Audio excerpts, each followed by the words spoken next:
Hello there, my name is Chris Rowe. I'm part of the bereavement aftercare team for Rowland Brothers Foundation.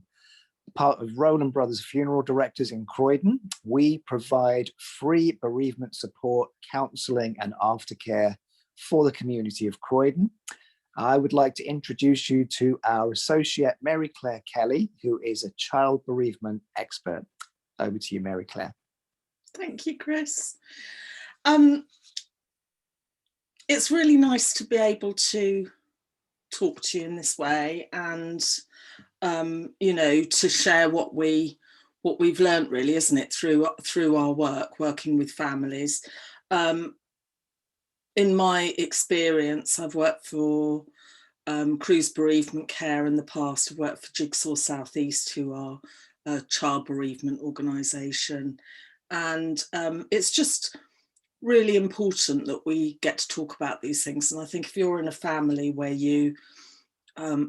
where someone has died, one of the really difficult things is how you address that with your children. So hopefully we will, bring some of that to light and say some things that might be useful in that situation, because it's the sort of thing that you generally go through life not thinking about, you don't plan for, and then it hits you and you're in a difficult position, aren't you, really? It's hard enough for us to cope with it ourselves, but to help our children in that situation is difficult too. Yes. So I've got a list of questions for you, Mary Clair. And the first one is, so there's been a bereavement. How do you break the news? Well, this is really hard, and quite often it depends on the circumstances. In an ideal world, we will sit someone down, make sure we've got some time to do some talking and make sure the phones are off and all of that sort of thing, and have a gentle conversation which doesn't feel rushed and doesn't feel stressed. But sometimes people find out in other ways, with social media and texts and so forth. And sometimes we can be unthinking and just let somebody know and not actually think about the impact on them. So thinking about it, making sure that there's time and support around the child when you tell them is important. And if that means you have to reorganise things that are going on, then, we have to do that. But what I would say is using clear language and being very direct is important with children, because we don't often talk about death, really, and largely, not for everyone, of course, but we are largely a secular society these days. And so these big questions of life and death don't really get discussed. So it's going to be new territory, probably, for a child, and using clear, direct language, not euphemisms, such as they've passed on or they've gone to sleep, heaven forbid, I think is really important, so that a child can accept what's going on. And we may need to repeat it, be prepared to say it a few times while it sinks in, and understand that, if a child doesn't really understand what death is, we may need to, rather than just say that someone's died, we may need to say that means that they're not in their body anymore, and they are not going to come back, and we're not going to be able to see them anymore. Because that may feel a bit brutal, but actually if a child doesn't really know what dead means, it can be very confusing, particularly if they're seeing adults all around them being very upset, and that can be confusing. So you may need to explain that. When you think about what death is in our society to a child, if it's not been discussed, it can be a scary thing. What does, or it might mean an insignificant thing. If you think about death in video games, if you die in a video game, you just come back to life, don't you? And if you watch horror movies and Halloween and things like that, death can be a scary idea. So actually talking to your child about what dying means, and it will be difficult, because we don't have all the answers, do we? We can sometimes feel really de-skilled and confused in that situation ourselves, but wondering about these things together. And if you've got a faith in your family, if you are a family of faith, then this is a perfect opportunity to have those big conversations and talk about what it might mean. But I always think that rather than it becoming a sort of an opportunity for religious instruction, it should be a time for thoughtfulness around these ideas, which gives the child an opportunity to process them for themselves, rather than at our intellectual level. And I think the most important thing is to say that it's not a one-off conversation. So you don't just tell them and then that's that, but to make it absolutely clear to them that we can talk about these things. I'm here, you know, we'll have a discussion whenever you like. We can talk about this stuff, and I think that that's really important. Yeah. So should we actually bring it up, or should we initiate a conversation, or wait until it comes up? I definitely think we should bring it up, but not in a, we are now going to sit down and talk about this sort of way, because that wouldn't be terrifically helpful. But a general inquiry. So, you know, I was wondering how you were feeling since we found out that whoever has died. I'm just checking in with you. How are you doing? And letting them know that whatever they feel is okay. And perhaps preparing them and saying, you might feel angry some of the time, you might feel really sad, or you might be fine, or you might feel numb, you know, or all of the above. And also letting a child know that it's okay not to be sad all the time, because sometimes I see children in my practice and they say, well, it's actually, I've been feeling okay, but I feel really bad, but I'm feeling okay because everyone else is so sad. And saying to that child, well, you know, you just feel what you feel, and it's really okay, and you're not expected to be sad forever or all the time. And children do sort of dip in and out. They're very good at being in the moment, aren't they? So if they're having a great time in the playground with their friends, they're not going to be feeling sad, and then a thought might come and they feel overwhelmed for a few moments, and then they're okay again, and they sort of dip in and out of it. But I do think we do need to bring it up, because we resist it sometimes because we don't want to open the floodgates. So we don't want to remind them. We think if we remind them, then they're going to feel sad. But if you let them know that it's okay not to talk about it if they don't want to, if they're feeling okay in that moment. But we're also sometimes worried about opening our own floodgates. And I think if it gets to a point where it's really, you can't approach it with your child because it's too difficult for you emotionally, then that's the time where you've got to think, actually, maybe I need to find somewhere where I can go and explore and express my feelings and process them. And, you know, sometimes it's a matter of putting that oxygen mask on yourself, isn't it, before you help the other person.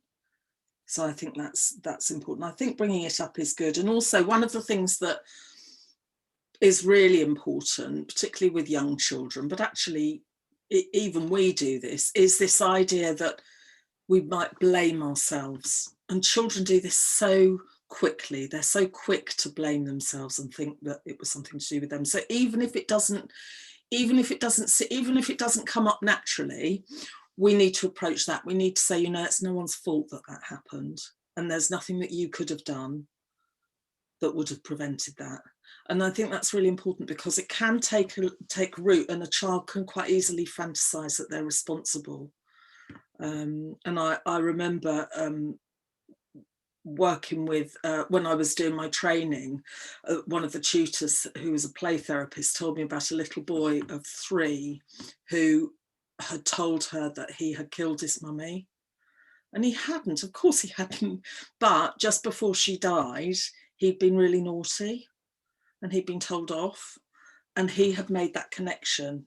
And children, because they're self-centered, can really think that I don't mean that in an unkind way, but you know, that's their perception of the world. The world is built around them because that's their awareness. They come to believe that they are responsible for things, and we all do that a bit. It's magical thinking. We all do that a bit, because we all go, what have I done to deserve this? So there's that sort of sense that we bring something on ourselves. So we need to unpick that, because if a child doesn't tell us, that might be going on, but we might not know. I think that's where I got to. Very good, very good. Did I answer the question? I've gone off on one, Chris. No, it's fine, it's fine. So what can a parent do to support their children? Obviously, apart from, engaging in conversation and being honest, what else can a parent do to support their children? Well, I think all families are different, and some families will be very open about their emotional state and others won't, and that's just because we're different personalities. But one of the things that's important, I think, is that adults allow children to see that we also have these feelings, but they're not to be frightened of. So I had a friend who, when her children came into the room, her husband had died, and when her children came into the room, she put a very brave face on it, which is understandable, because she didn't want to go there with her children and she wants to look after them and protect them. But in fact, what she hadn't noticed was that they were taking, because children do this, they take their lead from you, and they then were getting quite clearly the message that it wasn't okay to feel sad. So actually being ourselves, being congruent with how we are, within reason, because we don't want our children to feel that we can't cope, but allowing them and saying, yeah, I feel sad too. Allowing them to grieve, really. We're then giving them permission. And because if you're little and you've never had these strong feelings before, and then this happens and you feel this great rage or this great sadness, which you've never experienced before, that could be really scary. But if you can see that adults around you have those feelings and manage them, and that actually you're not going mad, you're not going crazy, and you're not the only one that feels like that. So I think that's important. And I think being available to listen, but not pressurizing people to talk. And I think this is the thing, not assuming that everyone is going to grieve in the same way that we might. So I've had calls from mums who've said, oh, I'm so worried about my teenage boy because he doesn't cry. He hasn't cried at all. He was fine at the funeral, and he comes in at the end of the day and he slams the door and he runs upstairs and we don't see him again. And, I think he needs to talk to someone. But and I'll say to that mum, was he the sort of person that ever would talk to someone? Is he the sort of boy that cries when he's feeling emotional? No, he may not need to. And a lot of people don't. They just manage, because it's not an illness. Bereavement isn't an illness. It's part of life, isn't it? And we all deal with things differently. So it's not necessarily right that they have to talk, but being available and saying, I'm here if you ever want to chat. And sometimes, it's hard for them to approach you for a chat. So engineering those situations where you might go for a drive in the car for some reason. You're going somewhere, but often those conversations that are side by side are less pressurized, particularly for an adolescent. Or suggesting that you watch a movie together, and even the most, robust teen will snuggle up on the sofa. You might have to let them choose the movie, but it's sort of being available, really, and being honest. Hugs are good. That physical comfort, physical. Obviously, if it's wanted, you can't hug someone that doesn't want to be hugged. But yeah, that physical comfort is important as well. So I think it's just letting them know that you're there,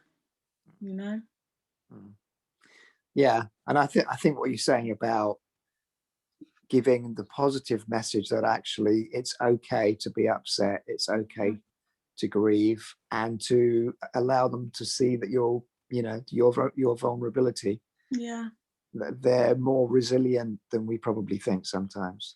I would say, judging from my own experience with my own kids. So what's helpful and what's unhelpful?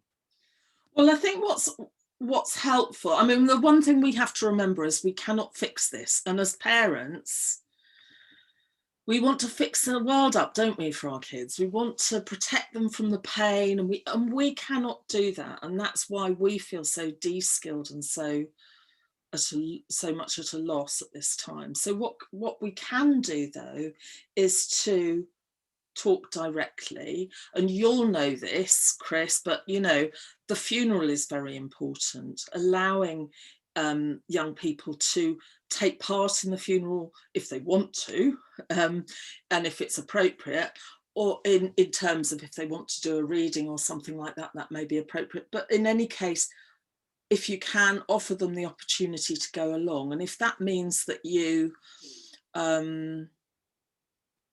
if that's going to be difficult for you as a parent, then getting a close family friend or someone else that the child really trusts to be on hand for them in case you are busy and indisposed. And I think this is the thing, also talking to your child before that and explaining what goes on at a funeral and what they might see, that they might see lots of adults crying, but that's not a problem. It's not anything to be scared of. And explaining what a coffin is and what's going on, because there's nothing worse for a child to suddenly realise in that situation, oh, everyone's crying, and oh, that person is in that box. And if you haven't prepared them for that, that can be deeply traumatic. So that's really important in those early days, is discussing it and asking, you know, sometimes children don't want to go, but if you can offer them a choice, I think that's really, really helpful. Tell the school as well, so that the other adults around can offer support and just be aware. I think that's really important. And particularly if it's someone within your immediate family who's died, then home may be a very chaotic place and you may feel that you're really not able to manage very well. And that's understandable. But what's very holding for the child is the structure of school. So sometimes people say, how long should I let them have off school? And really, every child is different. I mean, if they feel that they want to be in school, as long as you let school know what's going on, that's okay. But it can, I think, working together with school, every school's got a pastoral care team, but they've probably got a teacher or a tutor who they're more close to. So that's important.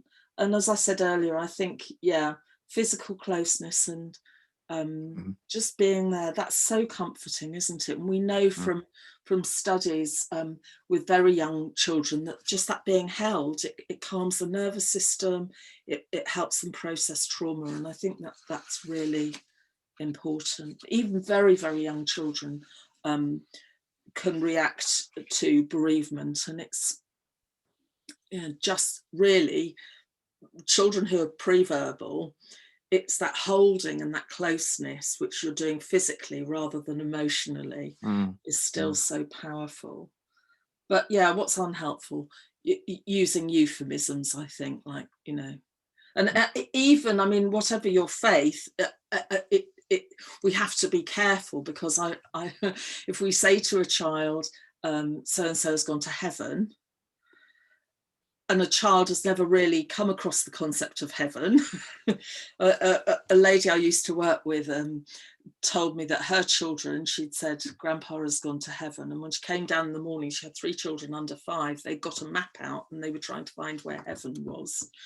And it's heartbreaking because they didn't understand. So it's bearing those things in mind. Yeah, I think that's really good.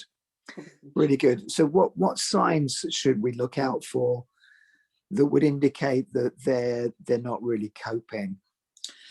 Well, I think the things to look out for are probably the things that we expect, the moods, upset, crying and so forth, or maybe, and you know, they may suddenly become terribly well behaved and compliant, and that can be a sign that they are feeling responsible in some way. It's that sort of bargaining stage, if we think about the 5 stages of grief. It's that sort of like, oh, if I was trying to be a better person because this awful thing has happened, some way sort of trying to make recompense. So that can be a sign. So, but it might be moods, emotions, overwhelming them. They might be acting out rather than verbalizing, in which case, you know, we may need to help them to verbalize. And by doing that, I'm talking about not saying, oh, you are feeling this, but I wonder if you're feeling this, because sometimes children, particularly young children, they don't have the verbal skills, they don't have the vocab, and so we have to sort of help them, because if they start to be able to express it verbally, then they won't necessarily need to act it out in bad behaviour and so forth. Things that are out of character we're probably looking for. Separation anxiety is another thing. You know, young babies away from, if their caregiver has died, young babies become very fretful, even though we may think that intellectually they won't know what's going on, but they will physically experience a loss and a trauma. And it may, in older children, look like clinginess, and you know, when we get into adolescence, it can result in school refusal. So those are things to watch out for. And of course, it makes sense, because if you've lost one special person, you're jolly well not going to let anyone else out of your sight, are you? And similarly with sleeping. And this is why we have to avoid that, oh, they've gone to sleep. Because if so-and-so went to sleep and I'm now never, ever going to see them again, I'm not going to let anyone else go to sleep, and I'm certainly not going to sleep myself. You know, so but sleep is a key one. They may be hypervigilant because they're worried that something else is going to happen, or they may be ruminating because there's nothing going on to distract them. So helping them to relax, maybe definitely keeping a strict, when I say strict, I don't mean telling them off if they don't do it, but a very firm routine, because we know that if we get into routine, the body starts to prepare hormonally for sleep. So even if we're mentally feeling and thinking this, that, and the other, the body can take over, but only if it's got that routine to depend on. And the other thing is that they may, and that's sort of not sleeping, but actually, sometimes children want to sleep all the time. And there's a certain amount of that which is normal, because grief is exhausting. It's absolutely exhausting. And that's another thing you can let the school know, that, you know, maybe they need to go a little bit easy on school, on homework and so forth. But it is exhausting. But it can also be a sign of feeling overwhelmed emotionally, and then the brain sort of protects you by just putting you offline for a little bit. So lots of sleep or not enough sleep, we might notice. And the other thing is eating. And if it's, you know, if the person that's died was the person that always made the food, or the time together that you spent as a family was always over food, then eating can take on quite an emotional, difficult meaning for the child. And that anxiety and upset that you feel when someone's died can often lead to a lack of appetite. But it is, of course, important that we put fuel in the tank. And I often say to children, they say, but I'm not hungry. And I'll say, yeah, but you don't wait for your car to be thirsty before you put petrol in it. You know, you've got to put fuel in the tank.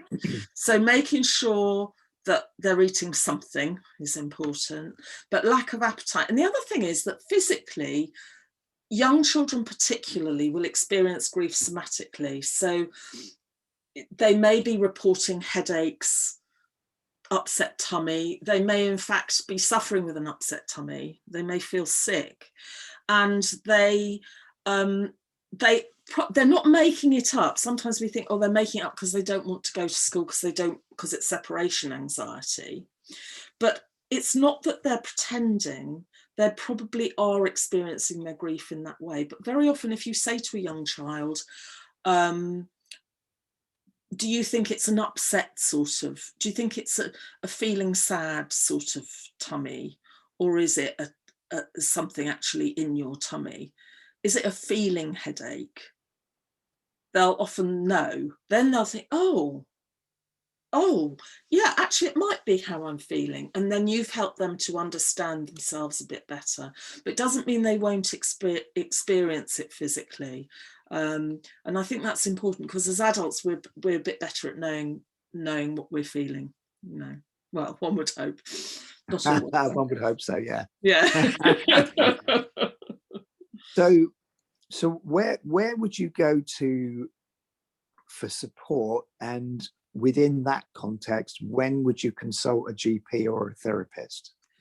Well, I guess the thing is that all of this, like I said, grief isn't an illness. It's a process, isn't it? And it's natural and it's part of life. So it's a good question. When do I take my child to a GP, or when do I need additional help for them? And I mean, from a GP point of view, there is a diagnosis, which is complicated grief. And the parameters of that are, if somebody hasn't returned to normal functioning after 6 months, then that would be a diagnosable condition. But all that means is, I mean, it doesn't really mean anything. You're either suffering or you're not, aren't you? But, you know, from our point of view, to think, okay, this has gone on rather a long time now. I'm just concerned that it's not as it should be. It's gone beyond the natural process. So then I think I would be probably wondering about that. I would be concerned if I couldn't get my child to eat or couldn't get my child to sleep. I would probably involve a GP quite quickly, because you just would, wouldn't you? Whatever's causing it. And if you, I mean, there are lots of opportunities for support during those first few weeks and months, in terms of the support. You are the first line as a parent. You're the first line of support. But if you're suffering, if it's your partner or your parent who's died, you've got to be aware that that child may be trying to protect you. So whilst we are the first line, they may not feel able to talk to us about it because they don't want to upset us. So making sure that they know where they can go for support other than us if they don't want to talk to us. So, and that's where school is very useful, because there's often school counsellors, there's a pastoral care team, there will be people that know your child that they could talk to. So suggesting to your child that maybe they talk to somebody there, before necessarily thinking, okay, I do need to get them some professional help. In terms of information for you as a parent, there are lots of resources. So Winston's Wish, Child Bereavement UK is very good. If you feel that you want to work as a family on a bereavement, then Jigsaw South East do some really good group work which involves the whole family, which is excellent. And they're also a good source of information for parents and schools. And if you want to have one-to-one bereavement support for your child, then there are organisations. You can go to Candle, and you can go to Cruise Bereavement Care, see young people. And of course, if you want to find a private therapist, then the BACP, which is the British Association of Counselling and Psychotherapy, have a Find a Therapist service on their website. So it's not difficult to find support, but the thing is, when are you going to do it? Where is that balance? But you will know your child. You'll know whether you're concerned. We have a sort of gut reaction, don't we? We know whether to be concerned.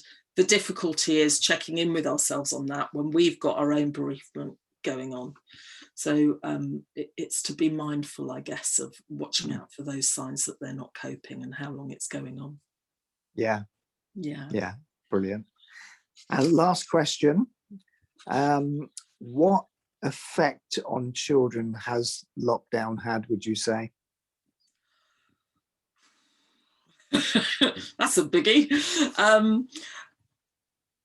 Well, I'll answer it. I mean, we've all been affected, haven't we? It's just been enormous, immense, the impact on us all.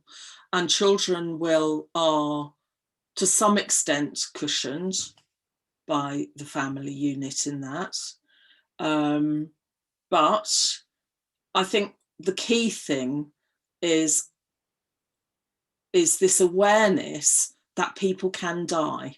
And that may sound strange, but if you're young and you've never known anyone that's died before, it can be a real shock.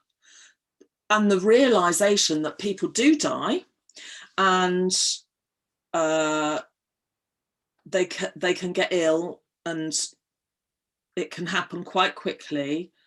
But the thing about COVID is that we've all become more aware of our own mortality, haven't we?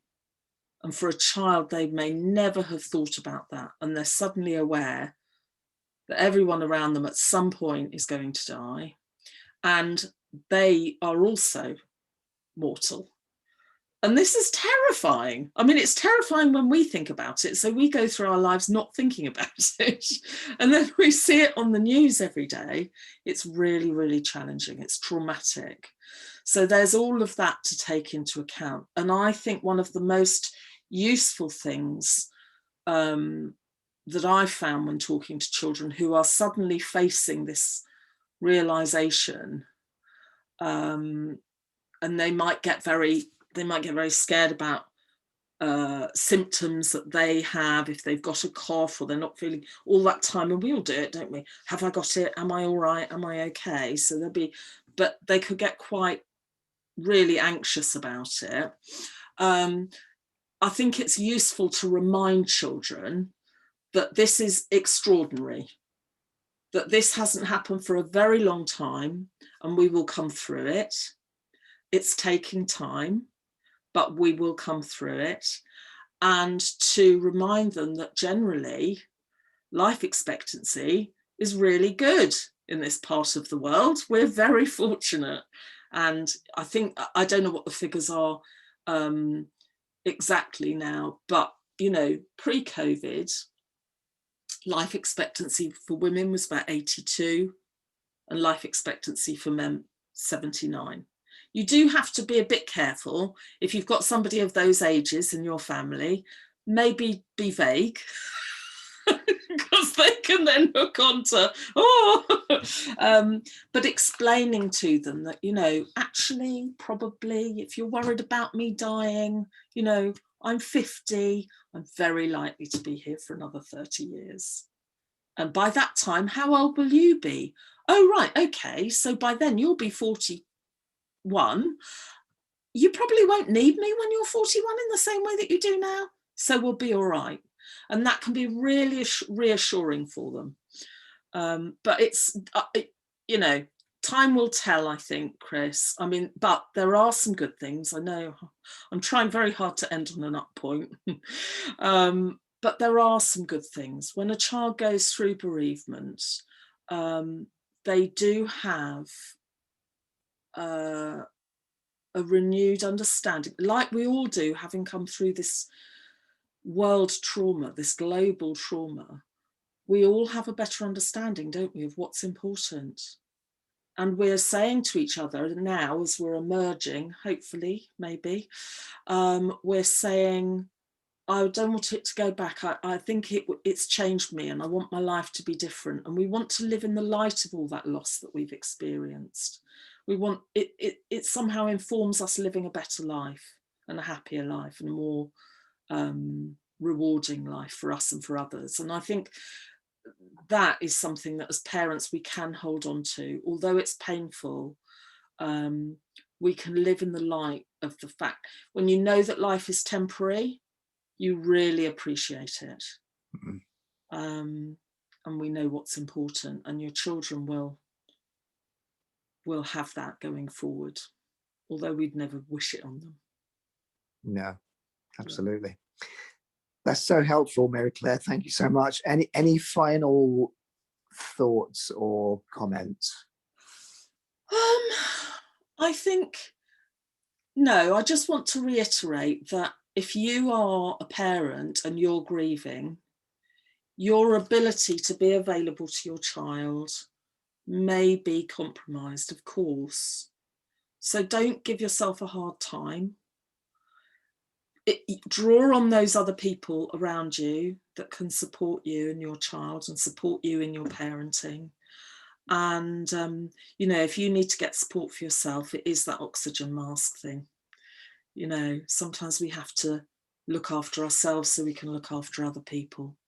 And children, they already have that relationship with you. So they may find it easier to talk to you, or they might find it harder. So make sure they know where else they can go. Yeah. Brilliant. Okay. Yes. Mary Claire, thank you so much. This has been really, really helpful. Really appreciate it. Thank you. Thanks, Chris. Bye.